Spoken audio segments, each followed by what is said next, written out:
Bonjour et bienvenue sur Allo Finance pour faire un point à l'ouverture. Paris sort enfin la tête hors de l'eau après une chute de 7% en 2 jours pour enfin repartir de l'avant dans le sillage de la bonne orientation en clôture de Wall Street la veille.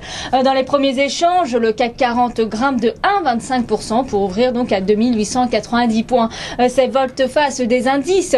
Il y a un petit espoir venu de Chine. D'après un article paru dans le Financial Times, des fonds chinois pourraient bien venir au secours de l'Italie en rachetant donc une partie de la dette transalpine, Rome ayant demandé à la Chine de voler donc à son secours. Toutefois, cette bonne nouvelle ne doit en rien occulter la tragédie grecque qui est en train de se jouer actuellement tant que les dirigeants européens n'arriveront pas à accorder leur violon sur cet épineux dossier. L'actualité microéconomique est un peu plus fournie avec Accor, par exemple, l'hôtelier tenant sa journée investisseur donc ce mardi, ou Peugeot qui réfléchira à des mesures d'économie pour faire face à une éventuelle récession.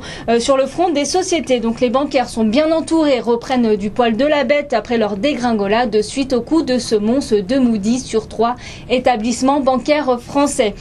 Natixis est en hausse de 4,03% à 2,34 €, Société Générale de 3,95% à 16,18 €, Crédit Agricole de 5,58% à 5 €, BNP Paribas de 2,97% à 26,89 €. Accor table sur un résultat d'exploitation compris entre 510 millions d'euros et 530 millions d'euros cette année.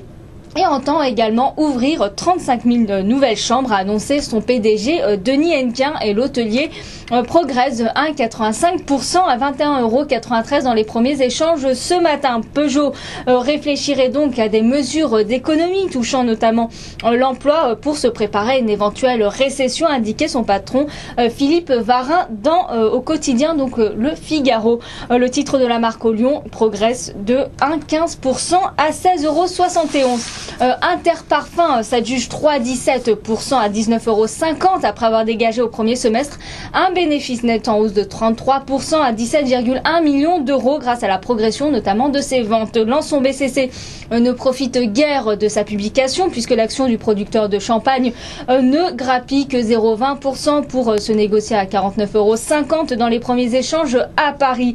Le groupe a dégagé comme il l'espérait un bénéfice en forte hausse de 155% au premier semestre pour donc atteindre 4,47 millions d'euros grâce à des cuvées mieux valorisées et à l'export. Pour finir, VM Matériaux plie de 0,32% à 30,90 € après avoir publié un bénéfice net de 6,8 millions d'euros au premier semestre en hausse de 27,8% sur un an.